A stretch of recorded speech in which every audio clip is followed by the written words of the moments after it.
یہ لیجسلیشن کی گئی تاکہ کشمیریوں کی آواز کو، ان کی حق خود ارادیت کو ہمیشہ کے لیے دبا دیا جائے، اس کے بارے میں جو کل ٹریڈ کے نامنیز کیے گئے ہیں، ہندوستان کے ساتھ ٹریڈ کھولنے کی کوشش کی گئی ہے، یہ 3 چیزوں کے اوپر میں بات کروں گا۔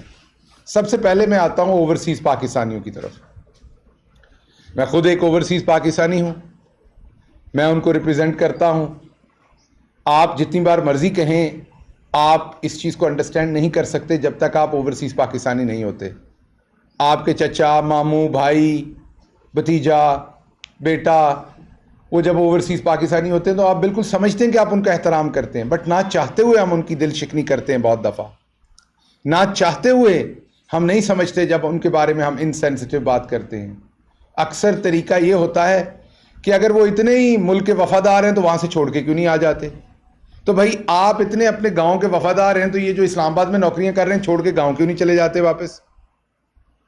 اس طرح کی سٹیٹمنٹ دی جاتی ہیں کہ جس نے وہاں شہریت لے لی ہے تو آپ نے یہاں گھر کیوں خرید لیا؟ آپ کا گھر تو ادھر تھا، گاؤں میں تھا آپ کا۔ بہت سارے لوگ یہاں آتے ہیں اسلام آباد میں، بستے ہیں، گھر لیتے ہیں، پھر بچے یہاں پیدا ہوتے ہیں، فوت ہوتے ہیں تو یہیں دفن ہو جاتے ہیں۔ تو وہاں اپنے آباء و اجداد کی قبروں میں جا کے دفن کیوں نہیں ہوتے؟ اس کا مطلب یہ نہیں کہ آپ کے گاؤں کی مٹی سے، آپ کے پرکھوں کی مٹی سے آپ کا پیار کم ہو جاتا ہے یہاں رہ جانے سے۔ آپ کو یاد اپنا گاؤں ہی آتا ہے، لیکن پریکٹیکلٹیز ہیں لائف کی۔ آپ کی پریکٹیکلٹیز، آپ کے بچے یہاں پڑھتے ہیں، پھر آپ کو یہاں گھر چاہیے، پھر آپ یہیں کے ہو کے آباد ہو کے، لیکن آپ کا دل وہیں ہوتا ہے۔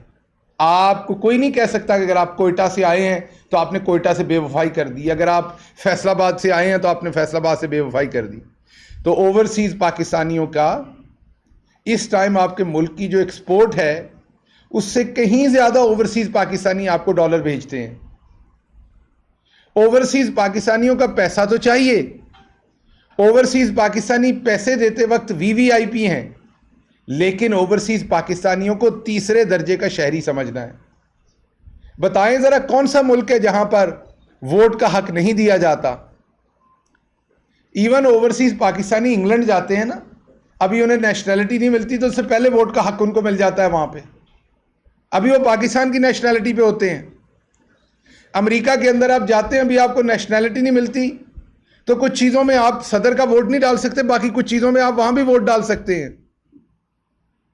تو وہ جو آپ کے لوگوں کو پرائے ملکوں میں جن کے ساتھ آپ کی اس طرح سے حب الوطنی نہیں ہوتی، وہ آپ کو ووٹ کا حق دیتے ہیں، لیکن یہاں پر وہ شہری جس کی ماں، باپ، بہن، بھائی سب کچھ یہاں ہے اس ملک میں، جو ڈالر یہاں بیچتا ہے، دوسرے لفظوں میں مجھے پتا یہ بڑی یہاں پر رہنے والے لوگوں کو یہ بڑی تحقیر لگتی ہے جب یہ بات کی جاتی ہے، ایسے لگتا ہے جیسے وہ کوئی بھیک بھیج رہے۔ نہیں، ایسا نہیں ہے۔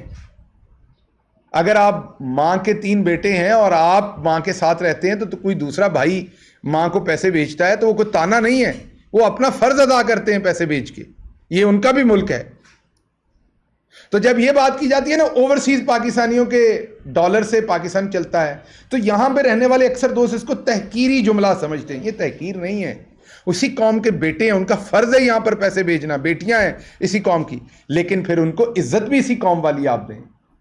جب اس طرف ان کا فرض ہے تو پھر ان کے حقوق بھی ہیں اس ملک کے اوپر۔ آپ کس طریقے سے اوورسیز پاکستانی کا ووٹ ختم کر سکتے ہیں؟ تو اس لیے یہ جو سازش ہونے لگی ہے کہ اوورسیز پاکستانیوں کو جو 75 سال کے بعد عمران خان نے ووٹ کا حق دیا، اور صرف یہ پاکستان نہیں دیتا، یہ آپ نے دیکھا ہوگا کہ یہ ووٹ کا حق جو ہے یہ دنیا کے بیشتر ممالک دیتے ہیں۔ تو آپ نے بھی وہی کیا جو دنیا کے دوسرے ملک جیسے اپنے شہریوں کو عزت دیتے ہیں، آپ نے بھی دی ہے۔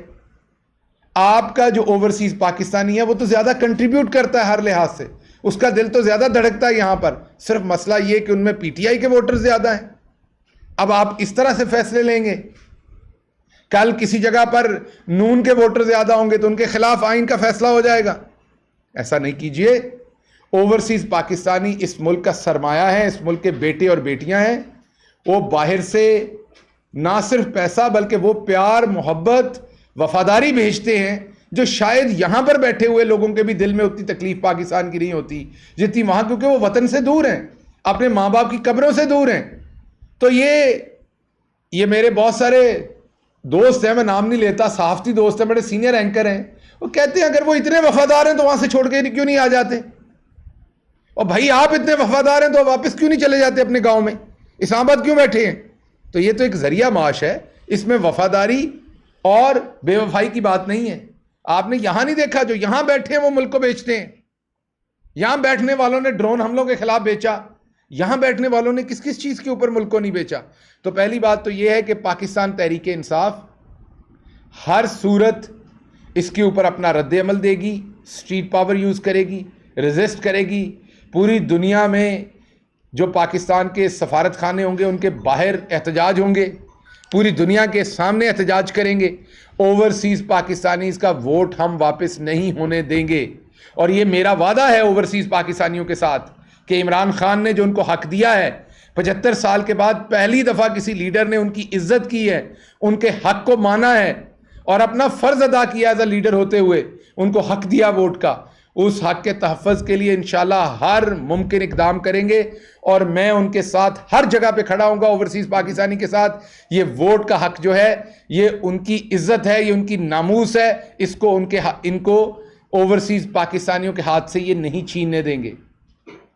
اور دوسری میری گزارش ہے جو انگلینڈ میں بیٹھے اوورسیز پاکستانی ہیں کہ آج یہ خود اپنے ایک اوورسیز بگوڑے کے پاس ملنے گئے ہوئے ہیں، تو ان کو بتائیں کہ آپ کے اوورسیز لیڈر جو باہر بیٹھے ہوئے ہیں، جو ایک کرائم منسٹر جو 40 ارب کے اندر مطلوب ہے یہاں پر، جس کے اوپر کرپشن کے کیسز ہیں، مقصود چپڑاسی کا جو پارٹنر ہے، وہ اپنے پورے جتھے کے ساتھ آج انگلینڈ میں جا رہا ہے، پہنچ گیا ہے۔ وہاں پر ایک جو مفرور بگوڑا اوورسیز بیٹھا ہوا ہے، اس سے پاکستان کے فائنانس کو ڈسکس کرنے، پاکستان کی فورن پالیسی کو ڈسکس کرنے، پاکستان کی حکومت کے بارے میں مشاورت کرنے۔ اور یہ وہی شخص ہے جس کے بارے میں عدالت کا فیصلہ ہے کہ وہ کوئی آفیشل آفس ہولڈ نہیں کر سکتا، کیونکہ وہ فراڈ ہے، کیونکہ وہ ایک مجرم ہے، وہ سزا یافتہ ہے۔ تو میں عدالت سے گزارش کروں گا کہ عدالتوں کے دروازے کھولیں اور برائے مہربانی اس کے اوپر انصاف دیں کہ کس طریقے سے پاکستان کا چلے ہیں۔ تو وہ کرائم منسٹر ایک امپورٹڈ حکومت ہے، وہ پاکستان کے اوپر مسلط حکومت ہے، لیکن یہ ضرور بتائیے ہمیں کہ کس طریقے سے آپ یہ اجازت دے سکتے ہیں کہ آپ نے وہاں پر ایک جو مجرم ہے اس کو پاکستانی حکومت جو ہے وہ جا کر رپورٹ کر رہی ہے۔ تو پہلی بات تو یہ ہے جو اوورسیز کے حقوق ہیں، اور یہ جو امپورٹڈ حکومت وہاں اوورسیز سے حکومت چلانا چاہ رہی ہے، جا کر ایک بگوڑے سے کسی اور اوورسیز پاکستانی سے ملاقات کریں، سمجھ آتی ہے۔ ایک مفرور مجرم بگوڑا جو اوورسیز پناہ لیے بیٹھا ہے، یہ ہے اصل غدار۔ غدار وہ اوورسیز نہیں ہے جو سارا کام کر کے اور سارا پیسہ اور ساری وفاداری پاکستان میں بھیجتا ہے۔ یہ ہے وہ اصل بندہ جو وہاں پر ہندوستان کے ہوں یا اسرائیل کے ہوں یا دوسرے ممالک کی سیکرٹ ایجنسیز کے لوگ ہوں، ان کے ساتھ ملاقاتیں کرتا ہے، وہاں سے سازش بناتا ہے، اور اس سازش کے تحت پر حکومت یہاں بدلی جاتی ہے۔ دوسری بات میں نے آپ سے کی جو کشمیریوں کے ساتھ کیا گیا، کل کشمیر کے ساتھ کیا ظلم نہیں ہوا پچھلے ساری ہسٹری کے اندر آپ کے سامنے ہے۔ جب سے انڈیا پاکستان الگ الگ ہوئے، آپ کے سامنے کشمیریوں کے ساتھ کس طریقے سے کشمیر کو دوزخ بنایا گیا، وہ مجھے بتانے کی ضرورت نہیں ہے۔ جو پچھلے چند سالوں میں کشمیریوں کے ساتھ کیا گیا کہ ان کی جو ریاستی خود مختاری تھی، جو ان کی ایک چلیں میں پوری خود مختاری نہیں تھی لیکن کم از کم ریاستی تشخص تھا، اس کو سلب کیا گیا تاکہ وہاں پر جو ڈیموگرافکس ہیں، وہاں پر جو آبادی کا تناسب ہے، وہاں پر جو کشمیریوں کی اکثریت ہے، اس کو اقلیت میں بدلا جائے اور ہمیشہ کے لیے کشمیریوں کی آواز کو دبا دیا جائے۔ اس وقت کے نہ صرف پاکستان بلکہ پوری امت مسلمہ کے جو آج لیڈر ہیں عمران خان، اور یہ میں اس لیے نہیں کہہ رہا میں ان کے ساتھ کام کر رہا ہوں جس طریقے سے یہاں پر قائد اعظم ثانی کہا جاتا ہے، یہ مجھے کہنے کی ضرورت نہیں، یہ سب کو پتہ ہے۔ میں ابھی اوورسیز گیا تھا تو یقین کیجئے مسجد کے اندر جو بنگلہ دیشی مسلمان تھے وہ عمران خان کا اس طرح ذکر کر رہے تھے، میں اللہ کو گواہ بنا کے آپ کو بتا رہا ہوں کہ جیسے وہ ان کا لیڈر ہو، ان کے ملک کا لیڈر ہو۔ جو ہندوستانی مسلمان تھے وہ عمران خان کے بارے میں ایسے بات کر رہے تھے جیسے وہ ان کا لیڈر ہو، جو مڈل ایسٹ کے لوگ تھے وہ اس طرح ذکر کر رہے تھے جیسے وہ ان کا لیڈر ہو۔ تو آج عمران خان امت مسلمہ کا لیڈر ہے، اس نے اپنی ذمہ داری نبھائی اور یہ بیان دیا کہ ہم ہندوستان کے ساتھ کسی قسم کی انگیجمنٹ تب تک نہیں کریں گے جب تک وہ کشمیر کے اوپر کیا ہوا حالیہ جو تسلط، ظلم اور جو کشمیر کو جیل بنایا ہوا ہے اس سے واپس نہ جائے۔ لیکن کل ایک ایسی حکومت جو ایک بیرونی سازش سے آئی، اور اس سازش میں اگر آپ کبھی کہیں کہ ہندوستان شامل نہیں ہوگا، ممکن نہیں ہے، ڈائریکٹ نہیں تو اپنی پراکسی کنٹریز کے تھرو دوسری سپر پاورز کے ساتھ مل کے، اور اپنا انہوں نے یہاں پر اپنے وہی جندال کے دوست یہاں پر مسلط کیے، تو جندال کے دوستوں نے آ کے ڈیلیور تو کرنا تھا۔ آپ کے سامنے ابھی حکومت پوری طرح سے پنپی نہیں ہے، تو جو پہلا فیصلہ دے مارا ہے وہ کشمیریوں کے خلاف مارا ہے۔ کشمیریوں کے خون کو بیچ دیا گیا ہے، کشمیریوں کی قربانی کو بیچ دیا گیا ہے، کشمیریوں کے بیانیے کو بیچ دیا گیا ہے، کشمیریوں کی عزت کو بیچ دیا گیا ہے۔ اور صرف وہی نہیں، آپ سب نے آج ٹویٹر کے اوپر ہندوستان کے میڈیا کے ویڈیو کلپس دیکھے ہوں گے، شیئر ہوئے ہیں، وہ آپ دیکھ لیجئے اس میں ہندوستان کا میڈیا کیا کہہ رہا ہے کہ پاکستان ہندوستان کے سامنے گھٹنے ٹیک گیا۔ ایک اس قوم کے پاس نہ ریزرو سے بہت زیادہ، نہ اس قوم کے پاس آپ نے ایکسپورٹ رہنے دی، نہ اس قوم کی یوتھ کو اس طریقے سے علم مل سکا پچھلے 70 سال میں۔ ہمارے پاس اور تو بہت کچھ تھا نہیں، ایک چیز بچتی تھی، وہ قومی غیرت تھی۔ یہ جب سے امپورٹڈ حکومت کی یہ سازش آئی ہے، اسی قومی غیرت کے اوپر اب دشمن کی ضرب ہے۔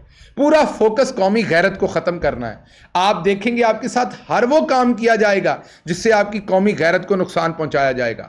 میں آج کی پریس کانفرنس میں 2 چیزوں پہ آپ کو پوائنٹ آؤٹ کر رہا ہوں۔ اوورسیز پاکستانیوں کو جب آپ اس طریقے سے بے عزت کریں گے، ہیوملیٹ کریں گے، ان کا حق ان سے چھینیں گے دے کے، تو کیا کریں گے؟ ڈس انگیج ہوں گے پاکستان سے۔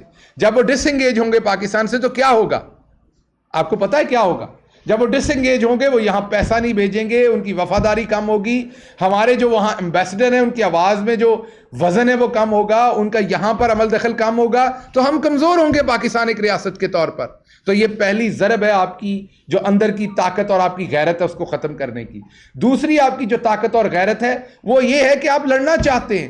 آپ نے دیکھا کہ ہمارے نبی محمد مصطفیٰ صلی اللہ علیہ وسلم نے ہماری تربیت یہ کی کہ امن کرو، ہر ایک سے امن قائم کرنے کی کوشش کرو، ہر ایک سے صلح کرنے کی کوشش کرو، ہر ایک کو امن کا پیغام دو۔ لیکن اگر آپ کے اوپر کوئی جنگ مسلط کرے تو پھر آپ بھلے 313 ہو اور دوسری طرف آپ سے کئی گنا زیادہ ہو، پھر ڈٹ جاؤ، پھر ہارنے جیتنے کی بات نہیں ہو، پھر حضرت حسین علیہ السلام کی طرح قربانی دینے کے لیے تیار ہو۔ تو کیا اس قوم نے یہ ثابت نہیں کیا 1965 میں؟ کیا اس قوم نے جب اس کے اوپر دشمن نے للکارا، اس قوم نے ثابت نہیں کیا؟ کیا وار اگینسٹ ٹیرر جو ایون ہماری جنگ نہیں تھی، جب آپ اس میں بھی ہمیں دھکیل کے لے گئے تو کیا یہ قوم کھڑی نہیں ہوئی؟ 80,000 لوگوں کو شہید نہیں کروایا اس قوم نے؟ یہ قوم امتی ہے محمد مصطفیٰ صلی اللہ علیہ وسلم کی، یہ بغیرتی کی زندگی نہیں جی سکتی۔ یہ امن چاہتی ہے، ہندوستان کے ساتھ بھی امن چاہتی ہے، لیکن ہندوستان کے ساتھ امن اس صورت پہ نہیں چاہتی کہ وہاں کشمیری بہنوں کی عزتیں لٹ رہی ہوں، وہاں اس کو جیل بنایا ہوا ہو، وہاں کشمیری نوجوان جو ہیں انہیں یونیورسٹیوں میں، کالجوں میں، اسکولوں میں پڑھنے نہ دیا جائے، وہاں پر کسی کشمیری کو کاروبار نہ کرنے دیا جائے، ان کے ڈیموگرافکس بدلے جائیں، مثلا وہاں اور آبادی لا کے مسلط کی جائے، اور یہاں پر آپ ان کے ساتھ جندال کے ساتھ ٹریڈ کریں۔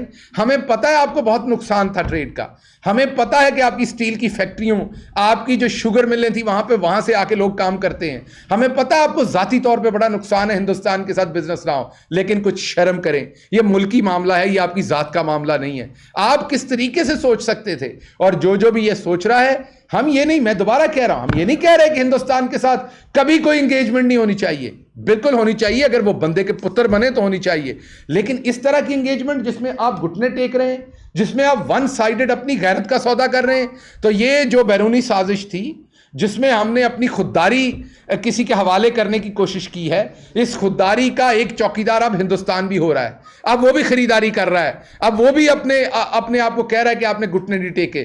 تو یقین کیجئے ملکوں کا دفاع کبھی بھی اسلحوں سے نہیں ہوتا، ملکوں کا دفاع کبھی بھی بڑی بڑی فوجوں سے نہیں ہوتا، ملکوں کا دفاع 2 چیزوں سے ہوتا ہے، ایک قوت ایمانی جو ہوتی ہے کہ ان لوگوں کو ایمان ہو اپنے ملک کے اوپر، اپنی وجہ کے اوپر جس کے اوپر وہ لڑتے ہیں، ورنہ آپ مجھے بتائیں یوکرین کے پاس کیا بڑی فوج نہیں تھی؟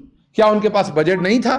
یا اور ملکوں کی مثالیں لے لیں آپ، تو ملکوں کا دفاع پہلے جذبہ ایمانی پہ ہوتا ہے. ہمارا ایک ایک فوجی شہید جو شہید ہوتا ہے پیچھے بیوہ چھوڑتا ہے، پیچھے چھوٹے چھوٹے بچے چھوڑتا ہے، پیچھے ماں چھوڑتا ہے. کوئی اسے پتہ نہیں ہوتا ان کا پرسان حال کس طریقے سے ہوگا اگلے ٹائم میں. جب کوئی چلا جاتا ہے، شہید کا بہت بڑا درجہ ہے، اس میں کوئی شک نہیں، لیکن جن کا چلا جاتا ہے ان سے پوچھیں ان پہ کیا مصیبتیں گزرتی ہیں. اس ماں سے پوچھیں جب عید والے دن اس کو اس کا لال نظر نہیں آتا. اس بہن سے پوچھیں جب اس کی شادی پہ اس کا بھائی ساتھ نہیں کھڑا ہوتا. تو وہ جو جان دیتا ہے بارڈر کے اوپر، وہ اس لیے نہیں دیتا کہ آپ جندال کے ساتھ ہاتھ ملا لیں گے قومی غیرت کے اوپر. وہ جان اس لیے دیتا ہے کہ اس کو یہ پتا ہوتا ہے کہ پوری قوم پیچھے کھڑی ہے اور میں اس کی غیرت کا دفاع کر رہا ہوں. وہ اس لیے جان بارڈر کے اوپر کھڑا ہو کے دیتا ہے کہ اس کو پتا ہے کہ میں جذبہ ایمانی کے اوپر لڑ رہا ہوں، میں محمد مصطفیٰ صلی اللہ علیہ وسلم کے بتائے ہوئے اصولوں کے اوپر لڑ رہا ہوں، اس لیے جان دیتا ہے. ورنہ جان کون دیتا ہے؟ آپ مجھے بتائیے، جان کسی قیمت پہ کوئی دے سکتا ہے؟ کوئی آپ خرید سکتے ہیں کسی ایک فوجی جوان کی جان بھی؟ تو خدا کا واسطہ ہے اس طرح کے گھٹیا اور بغیرت کام مت کریں آپ قوم کے ساتھ کہ ادھر کشمیریوں کے ساتھ یہ ہو رہا ہے اور آپ یہ لیجسلیشن کر رہے ہیں. تو یہ دوسری چیز ہے جو آپ کل ہی کے دن میں بری خبریں دو آئی ہیں. اور تیسری خبر جو میں نے آپ سے شیئر کرنی تھی وہ میں نے آپ کو شروع میں بتایا کہ یہ جو کرائم منسٹر وہاں گیا ہے ایک اور نجی دورے کے اوپر، کل اس نے احسن اقبال نے کہا کہ ہم اپنے ذاتی خرچے پر جا رہے ہیں وہاں پر. آج کے دن کی تنخواہ لوگے، آج کے دن کے وزیر ہو، آج کے دن دفتر میں کام چھوڑو گے اس مجرم کو ملنے کے لیے، آج کے دن کی فائلیں رکیں گی دفتر کی، آج کے دن کا پاکستان کا سارا کام رکے گا. یہاں پر آپ کے کون سے پھپھے نے کام کرنا ہے؟ آج کے دن جو سارا رکے گا. تو آپ یہ کہہ رہے ہیں کہ اس کا قوم کے اوپر کسی قسم کا کوئی خرچہ نہیں ہے؟ آپ اس مجرم بگوڑے کو ملنے جا رہے ہیں قوم کے خرچے کے بغیر، جس کو عدالت نے منع کیا ہوا ہے کوئی آفس لینے سے. تو یہ جو ہو رہا ہے آپ کے سامنے، یہ جو کٹ پتلی تماشا ہو رہا ہے، یہ تب تک جاری رہے گا جب تک الیکشن نہیں ہوتا. پاکستان کی سٹاک ایکسچینج کریش کر گئی، ڈالر 191 پہ پہنچ گیا. آپ کی معاف کیجیے گا، ایکسپورٹ کے آرڈر آج آپ کے کینسل ہو رہے ہیں.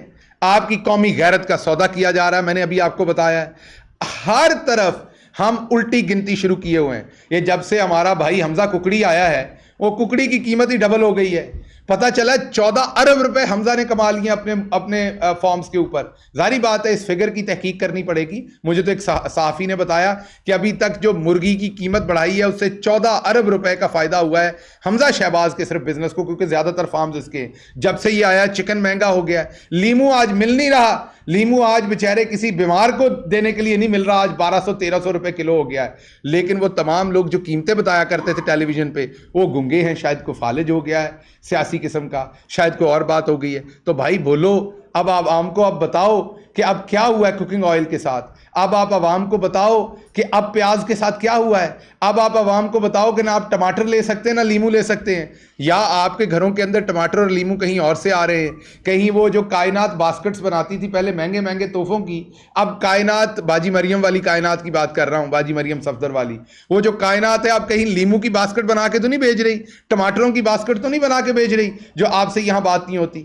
اور دوسری بات، بڑا شوشہ چھوڑا گیا تھا فرح خان نے پیسے بنا لیے. کل ان کے ٹیکس کا جو ایکسپرٹ ہیں انہوں نے سارے اعداد و شمار دے دیے اور پتہ یہ پڑا ہے کہ وہ تمام پیسہ جو انہوں نے اپنے پراپرٹی کے بزنس، اپنے جائز بزنس سے ظاہری بات بنایا ہے، وہ مسلم لیگ نون کی حکومت میں بنایا ہے. اس حکومت میں تو اس کا بالکل چھوٹا سا ایک حصہ ان کا جو ان 3 سالوں میں، جو میرا خیال ریگولر پروفٹ سے بھی کم ہے. تو اب آپ بتائیے کہ اس وقت کیا آپ ان کے فرنٹ مین تھے یا وہ آپ کی فرنٹ مین تھی؟ نون لیگ کی حکومت میں پھر انہوں نے اتنا پیسہ کیسے بنا لیا؟ بھائی اس لیے کہ وہ اپنا کاروبار کرتی تھی اور انہوں نے وہ پیسہ بنا لیا. آپ کے منہ کے اوپر یہ بھی ایک چیز پڑی ہے جس کی آپ نے بڑی کوشش کی تھی عمران خان کو کسی نہ کسی طریقے سے لنک کرنے کی. آخری بات، آپ نے دیکھا ہوگا یہ سارے انگلی بہت کرتے ہیں، انگلیاں کر کر کے کرتے ہیں. آپ نے وہ دیکھا ہوگا نا، انگلی کر کے. یہ سارے شہباز شریف ہو انگلی، نواز شریف ہو انگلی، آپ نے دیکھا ہوگا حمزہ شہباز انگلی. اور انگلی اکڑاتے بھی کم وقت اتنے ہیں کہ پتہ نہیں اس انگلی سے کیا کرنا ہے. اتنی اکڑائی ہوتی ہے، میرے سے تو اکڑ بھی نہیں رہی اتنی انگلی. اتنی انہوں نے انگلی اکڑائی ہوتی ہے کہ پتہ نہیں اس انگلی سے انہوں نے کرنا کیا ہوتا ہے. ہم نے سنا تھا گھی نکالنا ہے، یہ پتہ نہیں زمین سے تیل نکالتے ہیں. اور وہ جو بیچاری مریم اورنگزیب ہے وہ اتنے غصے میں رہتی ہے، اتنے غصے میں انگلیاں نکالتی، میرے خیال انگلی اتنا زور لگاتی ہے کہ اب وہ جب وہ پریس کانفرنس کر رہی ہوتی ہیں تو انہوں نے ناساں جو دماغ نظر آتا ہے. مطلب یہ کہ ناک کے اندر سے ان کا دماغ نظر آ رہا ہوتا ہے. جب ایسے کیمرہ میں آپ دیکھتے ہیں تو ناک کے اندر سے دماغ نظر آ رہا ہوتا ہے. باجی اللہ نے آپ کو اچھی شکل دی ہے تو آپ کوشش کریں کہ لوگوں کے چھوٹے بچے بھی ٹی وی دیکھ رہے ہوتے ہیں, آپ اس طرح کے آنکھیں بل بتوڑی بن کے آپ ان کو ڈرایا نہ کریں. روز آپ بدتمیزی کرتے ہیں, وہ آپ کے شوہر ہمارے جو بھائی صاحب ہیں, آپ اب اگر بدتمیزی سے خوش نہیں ہوتی 2-4 چپیڑے مار لیا کریں انہیں آنے سے پہلے, آپ کا یہ غصہ نکل جائے. وہ میرا بھائی ہے کچھ نہیں کہے گا, میں اس سے گزارش کر لوں گا. وہ آپ پیار محبت میں ان کو 2-4 کو چپیڑے مار لیا کریں گھر میں, یا کوئی ایسا وہ باکسنگ والا رکھ لیں گلو کہ اس کو چپیڑے مار لیا کریں, آپ کا غصہ اترے. اب آپ حادثاتی طور پہ ہی صحیح وزیر اطلاعات ہیں, اب آپ یہاں آ کے انگلی کھڑی کر دیتی ہیں. آپ کی انگلی اتنی زور سے کہ ایسے ایسے کر کے باتیں کرتی ہیں, اور ساتھ آپ کا اس ٹائم جو ہے ناک ایسے کھل جاتی ہے غصے سے کہ اس کے اندر سے دماغ نظر آتا ہے. تو مہربانی کر کے آپ تھوڑا سا لوگوں کے بچوں کا احترام کریں. بچے ٹیلی ویژن دیکھ رہے ہوتے ہیں, وہ باجی ڈر جاتے ہیں. آپ ایسی خوفناک شکلیں بناتی ہیں اس ٹائم جان بوجھ کے, ایسی خوفناک طریقے سے آنکھیں نکال نکال کے باتیں کرتی ہیں کہ وہ بچے ڈرتے ہیں. وہ بچوں کو لگتا ہے پتہ نہیں کون سی کسی قسم کی وہ ہارر فلم دیکھ رہے ہیں. ان کو یہ نہیں لگتا باجی کی پریس کانفرنس ہے, انہیں لگتا ہے کہ ہارر فلم دیکھ رہے ہیں. تو آپ کو پتہ ہے پوری دنیا کے اندر ٹیلی ویژنز جو ہیں وہ جو شدید قسم کی ہارر فلمیں رات 11 بجے کے بعد دکھاتے ہیں جب بچے سو جائیں. تو اگر باجی مریم اورنگزیب خیال نہیں کرتی تو میری ٹیلی ویژن سے اور پیمرا سے گزارش ہے کہ پھر انہیں رات 11 بجے کے بعد دکھایا جائے جب بچے سو جائیں. کیونکہ کئی بچوں نے یہ اب کمپلین کی ہے کہ رات کو یہ جو باجی بل بتوڑی ہیں یہ رات کو ان کو پھر خواب میں آتی ہیں اور ان کو ڈرونے خواب آتے ہیں. تو تھوڑا سا پرہیز کریں, بدتمیزی سے پرہیز کریں. جس طرح کی بات آپ کریں گے اس طرح کا آپ کو جواب آئے گا. عمران خان کے بارے میں بدتمیزی کریں گے تو ہم آپ کو تن کے رکھ دیں گے, کیونکہ عمران خان کہاں اور آپ لوگ کہاں ٹکے ٹکے کے چور, کہاں ٹکے ٹکے کے فراڈیے, کہاں ٹکے ٹکے کے غدار, اور کہاں عمران خان. تو بدتمیزی کریں گے تو بدتمیزی کا جواب آپ کو ملے گا. اگر آپ نکیل ڈالنے کی بات کریں گے تو میرے پاس ایک بڑا اچھا جانور ہے, اس کا پٹا کھول کے پھر آپ کے گلے میں ڈالنے کی بات کی جائے گی. جیسی آپ زبان استعمال کریں گے آپ کو ویسا جواب ملے گا. شائستگی رکھیں گے شائستہ جواب آئے گا. بہت شکریہ. اچھا گل صاحب, سوالات میں یہ بتا دیں کہ سیاست میں جو ایک تو جلسے آپ لوگوں نے شروع کر دی, دوسری طرف حکومت جو ہے اب اتحادی حکومت ہے وہ بھی جلسے کرنے جا رہی ہے. تو کیا یہ الیکشنز کی طرف آپ لوگ, ایک تو آپ لوگ ڈیمانڈ کرتے ہیں الیکشنز کی طرف, وہ کہتے ہیں کہ حکومت ہی چلتی رہے, تو ملک کس طرف لے کے جا رہے ہیں کیا؟ کیونکہ ہر کوئی اپنے اقتدار کے پیچھے ہے, لیکن ملک کا کیا ہوگا یہ آپ بتائیں. دیکھیے ہم اپنے اقتدار کے پیچھے نہیں ہیں, ہم پاکستانی عوام کے اقتدار کے پیچھے ہیں. ہم یہ سمجھتے ہیں کہ جس طرح ایک چلتی ہوئی حکومت کو بیرونی سازش کے ساتھ گرایا گیا اور اس کے اوپر امپورٹڈ حکومت مسلط کی گئی, یہ اگر 4 دن بھی اور چلے تو یہ اس ملک کی تباہی کر دیں گے.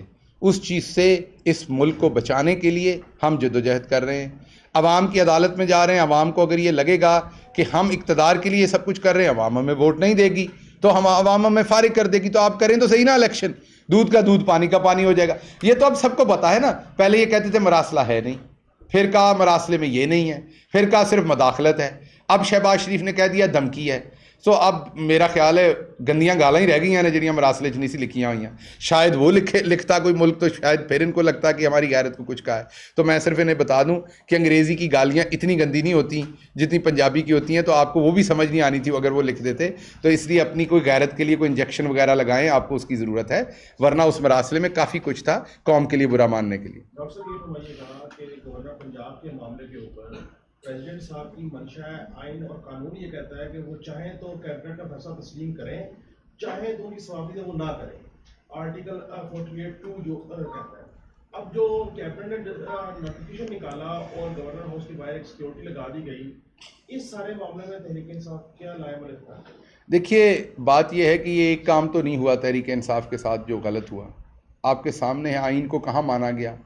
اس پورے پروسیس میں جس طریقے سے آئین کو ملیا میٹ کیا گیا, آئین شکنی کی گئی جس طرح اس پورے پروسیس میں, وہ آپ کے سامنے ہے. کوئی ایک کام بھی تو آئین کے مطابق نہیں کیا گیا.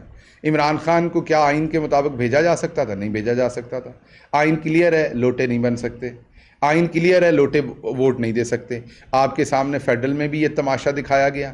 آپ کے سامنے پھر وہاں پر پنجاب میں تو بالکل ہی کھل کے دکھایا گیا. ایک بندے کا ووٹ کاسٹ کرا دیا جس بیچارے نے ووٹ ہی نہیں دیا, جو بائک آؤٹ کر کے چلا گیا. تو اس الیکشن کی حالت آپ کیا سمجھیں گے کہ پنجاب کے اندر ایک ممبر نے اب ریٹن کمپلین کی ہے کہ میں تو بائک آؤٹ کر کے گھر چلا گیا تھا, اس کا ووٹ کاسٹ کر دیا ادھر. جس طرح سے وہ مچھلی بازار کے اندر ایک غیر قانونی الیکشن کروایا گیا گیلری میں کھڑے ہو کے, پولیس فلور پر لا کے مار پیٹ کر کے, ہماری وہ ایم پی ابھی تک بیچاری جو پوری طریقے سے صحتیاب نہیں ہوئیں, اس سارے طریقے سے جو معرض وجود میں, اس کے بعد گورنر کا جو ایک صدر کا آئینی فیصلہ ہے اس کو غیر آئینی طریقے پر آدھی رات کے وقت اس کو فارغ کر دیا گیا. تو یہاں پر آئین نہیں, یہاں پر آپ کے سامنے ایک اندھیرا ہے اور اس کے اندر چوپٹ راج ہے, اور وہ جب تک عوام کی طاقت نہیں آئے گی یہ چور جو ہیں یہ آئین کو ایسے پامال کرتے رہیں گے. تحریک انصاف اس پر تمام اپنے جو پہلو ہیں قانونی اور ان کے اوپر فوکس کرے گی, اور عوام کی عدالت میں اس پہ فوکس کرے گی, اور عوام دیکھ رہی ہے کہ ایک اور غیر آئینی کام جو ہے وہ کیا گیا ہے. ڈاکٹر صاحب ایک تو یہ بتائیے گا, آپ کے جو اراکین اسمبلی تھے جنہوں نے استعفے دیے ہیں, کچھ خبریں یہ چل رہی تھی کہ انہوں نے تنخواہیں بھی لی ہیں اس کے باوجود, یہ ذرا کلیئر کر دیجیے کہ انہوں نے تنخواہیں لی ہیں یا نہیں لی. اور دوسرا یہ بتائیے گا, ایک اور کوشچن یہ ہے جس طرح بھائی نے پہلے کہا کہ آپ نکلتے ہیں سڑکوں پہ, دوسری طرف سے گورنمنٹ بھی اپنی لوگ لے کے نکلتی ہے, انار کی ہوتی ہے تو اس کا ذمہ دار کون ہوگا؟ جس طرح سری لنکا کی مثال ہمارے سامنے, خدا نخواستہ معاملات ادھر جاتے ہیں. دیکھیے دو باتیں, یہ پہلے بھی آپ نے دیکھا, میں تب امریکہ میں ہوتا تھا جب 2013 کے اندر, آپ کو یاد ہے تحریک انصاف نے استعفے دیے اور یہ کھیل کھیلا گیا کہ استعفے نہیں دیے, اب ہم بلائیں گے, اب ہم نہیں بلائیں گے, پھر آپ تو تنخواہ لیتے رہے. یہ بڑا ہی بے شرمی کا آرگومنٹ ہے. بھائی ایک بندے نے استعفیٰ دے دیا, آپ نے ابھی چینل سے استعفیٰ دے دیا, چینل آپ کا استعفیٰ قبول کر لے. پہلے وہ قبول نہیں کرے گا, پھر کہے گا آپ تنخواہ لے رہے ہیں کیونکہ آپ کے اکاؤنٹ میں تنخواہ بھیج دے گا. یہ تو آپ کی بے شرمی ہے کہ آپ بھیج رہے ہیں. اب بھیج رہے ہیں اس بندے کے اکاؤنٹ میں, تو کیا وہ اکاؤنٹ کے آگے کوئی دیوار بنائے, اور بینک کے اندر آٹومیٹک ٹرانسفر ہو رہی ہے, پھر وہ واپس کہاں کرے؟ سمجھ رہے نا, آگ لگائے باہر لا کے ان نوٹوں کو, آگ لگائے گا تو آپ کہیں گے بے حرمتی کر رہا ہے, واپس وہ کدھر کو بھیجے, کیا کرے وہ ایسا کہ تنخواہ اس میں نہ آئے؟ تو جب آپ کو استعفیٰ دے دیا تو یہ تو بات ہی فضول ہے کہ تنخواہ لے رہے ہیں کہ نہیں لے رہے. کیوں دے رہے ہیں آپ تنخواہ؟ آپ غیر قانونی کام کر رہے ہیں. ایک بندہ ایکسپلین کر چکا, وہ اپنے آپ کو ایکس ایم این اے لکھ رہا ہے, ایک بندہ اپوزیشن کی سیاست کر رہا ہے, وہ قومی اسمبلی بیٹھ نہیں رہا, آپ غدار ہیں اس ملک کے, آپ اس کو تنخواہ دے رہے ہیں. اب کیوں دے رہے ہیں اس کو تنخواہ جب اس نے استعفیٰ دے دیا؟ تو اس ملک کے اندر, کیونکہ میں نے آپ کو کہا کہ موریلٹی آہستہ آہستہ ختم کر دی ہے, تو اب اگلے دنوں میں آپ آرگومنٹ ملتا ہے, یہ دیکھیں یہ تنخواہ لے رہے ہیں, یہ کریں. بھائی آپ کیوں دے رہے ہیں؟ جب آپ نے, اچھا میں فار ایگزامپل حکومت ختم ہو گئی ہے تو آپ نے پھر میرے پاس مراد کیوں نہیں چھوڑی؟ سوال ہے میرا آپ سے. یا آپ کا چینل سے نوکری ختم ہو جاتی ہے, آپ کے پاس کیمرہ رہنے دیتے ہیں؟ نہیں رہنے دیتے نا, اگلے دن سب کچھ واپس لیتے ہیں. تو آپ کیوں تنخواہ بھیج رہے ہیں اس کے اکاؤنٹ میں؟ کرمنل ایکٹ تو آپ کر رہے ہیں, اس سے اگلے سے پوچھ رہے ہیں آپ تنخواہ ابھی تک لے رہے ہیں کہ نہیں لے رہے. تو یہ اس دفعہ نہیں چلنا. ہم آپ کو پہلے کہہ رہے ہیں لوگوں کے اکاؤنٹ میں تنخواہیں جائیں گی تو وہ آگے کوئی دیوار تو نہیں کھڑی کر سکتے. وہ آپ کو استعفیٰ دے چکے ہیں, یہ اب آپ کا آئینی طور پر, قانونی طور پر, مورلی ہر طریقے سے غلط بات ہوگی کہ آپ ان کے اکاؤنٹ میں تنخواہ بھیج رہے ہیں. تو آپ غداری کر رہے ہیں, قومی خزانے کو نقصان پہنچا رہے ہیں. تو یہ قومی اسمبلی میں جو بندہ بھی اس کا ذمہ دار ہے اس کو اس کے اوپر ایکشن لینا چاہیے, فوری طور پر ایک لیٹر لکھنا چاہیے کہ ان کی تنخواہیں بند کر دیں. تنخواہیں ان کی بند ہو جائیں گی کیونکہ وہ استعفیٰ دے چکے ہیں, ان کا آپ سے کوئی لینا دینا نہیں ہے. یہ جو اب آپ کریں گے یہ آپ کریں گے, اس کے ذمہ دار آپ ہوں گے. سمجھتے ہیں کہ کوئی جو ہے وہ defining moment P T I سمجھتی ہے کہ کہہ رہے ہیں کہ 25 لاکھ لوگ ہوں گے. آپ کو لگتا ہے کہ پاکستان کی سیاست میں اس لانگ مارچ کے بعد کوئی یہ ڈیفائننگ مومنٹ؟ دیکھیے میں آپ کو یہ بتاتا ہوں کہ کچھ ایسا ہوگا کہ مجھے کہنے کی ضرورت نہیں ہے. جب کچھ ہونا جو گرجتے ہیں وہ برستے نہیں. میں صرف آپ کو یہ بتا دوں کہ کچھ ایسا ہوگا کہ مجھے بتانے کی ضرورت نہیں ہے, اور اس کی وجہ یہ ہے کہ تمام لوگوں نے جنہوں نے یہ سازش رچی, انہوں نے یہ سمجھ لیا تھا کہ پاکستانی قوم غیرت ویرت والے معاملے پہ اتنی کوئی سنجیدہ نہیں ہے, کھڑی نہیں ہوتی. یہ مس انڈرسٹینڈنگ تھی. مس انڈرسٹینڈنگ کیوں ہوتی ہے؟ آپ نے اپنے ماں باپ سے سب سے سنا ہوگا کہ انسان جیسا ہوتا ہے نا اس کو دوسرا ویسا ہی لگتا ہے. تو یہ جو حکمران ٹولہ آیا ہے, ان کو یہ لگتا ہے کہ ان میں تو قومی غیرت والی نام کی بات نہیں ہے, تو ان کو لگتا ہے عوام بھی ایسی ہی ہے. کیونکہ وہ جو ارد گرد مالشیے پھرتے ہوتے ہیں وہ آپ کو احساس دلاتے ہیں کہ جناب جو آپ سوچ رہے ہیں وہی عوام سوچ رہی ہے. لیکن عوام نے بتایا کہ عوام ایسا نہیں سوچتی. عوام بھوکی مرنے کو تیار ہے, عوام جنگ لڑنے کو تیار ہے, عوام ہر کام کرنے کو تیار ہے, غیرت بیچنے کو تیار نہیں ہے. اس لیے اب جو کرنا ہے آپ کے سامنے عوام نے کرنا ہے. یہ اب صرف سپیکٹیٹر ہوں گے چند دن تک. ان سے ہم دوبارہ گزارش کر رہے ہیں کہ انارکی نہ پھیلنے دیں. الیکشن ایک آئینی طریقہ ہے. سپریم کورٹ کے اندر بھی چیف جسٹس صاحب نے یہ پوچھا تھا, ان کی ایگزیکٹ ریمارکس سے میں بیٹھا ہوا تھا, کہ شہباز شریف الیکشن سے کیوں اوائڈ کر رہے ہیں, الیکشن میں آئیں, کیا فرق پڑتا ہے. تو مجھے نہیں پتا کہ یہ کیوں بھاگ رہے ہیں الیکشن سے. یہ تو کہتے تھے پچھلے 3 سال سے الیکشن مانگ رہے ہیں, آپ کے سامنے نہیں مانگ رہے, تو آئیں اب الیکشن میں. الیکشن ہی ایک آئینی حصہ ہے. ہم غلط ہوں گے, ہم نے غلط حکومت چلائی تھی, ہم نااہل تھے, نکمے تھے. مثلا آج NCOC کی چیئر جو ہے وہ قادر پٹیل نے کی ہے. ہمیں بتایا جاتا تھا آپ کی ٹیم ٹھیک نہیں ہے. اسد عمر کی جگہ پر NCOC کی کرسی کے اوپر قادر پٹیل کو بٹھایا گیا. لیکن بات ایک اور ہے کہ وہ قادر پٹیل بیچارے کے ساتھ, وہ ساری دنیا کے ساتھ فراڈ مارتے, ان کے ساتھ فراڈ مار دیا گیا کہ ان کو جھوٹی NCOC کے سامنے بٹھا دیا گیا. نہ وہ بلڈنگ تھی NCOC کی, نہ وہ میز تھی, نہ آگے بیٹھے ہوئے وہ لوگ تھے. اسد عمر جب چیئر کرتے تھے تو آرمڈ فورسز کے سینئر ترین افسران وہاں بیٹھے تھے. آج جو بیچارے قادر پٹیل کے ساتھ کیا گیا ہے, ہیلتھ والوں نے کیا ہے اور دوسرے تمام محکموں نے کیا ہے, وہ بیچارے کو ایک جھوٹی قسم کی NCOC بٹھا کے اس کے اوپر جھوٹا قسم کا اس کو چیئرمین بنا دیا گیا ہے. لیکن میں صرف واپس آتا ہوں, اس بات کو صرف مد نظر رکھیں کہ یہ ان کی ریپلیسمنٹ ہے, اسد عمر کی ریپلیسمنٹ قادر پٹیل ہے.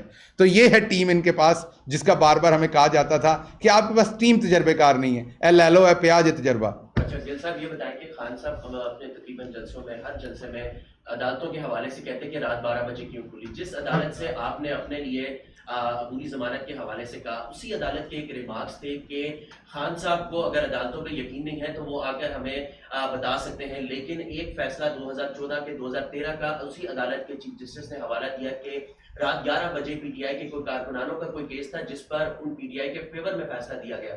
تو اس ٹائم یہ چیف جسٹس کے ریمارکس تھے. تو یہ بتا دیں کہ جب وہ اس ٹائم رات 11 بجے PTI کے فیور میں فیصلہ تھا, تب خان صاحب نے نہیں بولا کہ رات کو عدالتیں کیوں کھل رہی ہیں. لیکن جب 12 بجے ان کے خلاف فیصلہ آیا تو پھر یہ اس پہ بات کر رہے ہیں. دیکھیے اگر آپ عمران خان صاحب کی کوئی تقریر بھی سنیں, کوئی تقریر بھی, اور پاکستان تحریک انصاف جو ہے, اگر آپ کو یاد ہو 1996 میں جب بنائی گئی تو ایک تو اس کا نام انصاف رکھا گیا.